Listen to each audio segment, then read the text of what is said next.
asamos un producto, se produce una caramelización de jugos, cubierta generalmente de la grasa que ha soltado ese producto durante la cocción. Hay una operación que llamamos desgrasar, que simplemente es decantar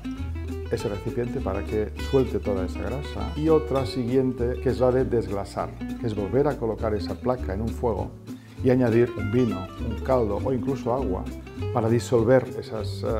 partículas sápidas que están en el fondo de la placa para que se disuelvan, y así podemos comenzar la elaboración de una salsa.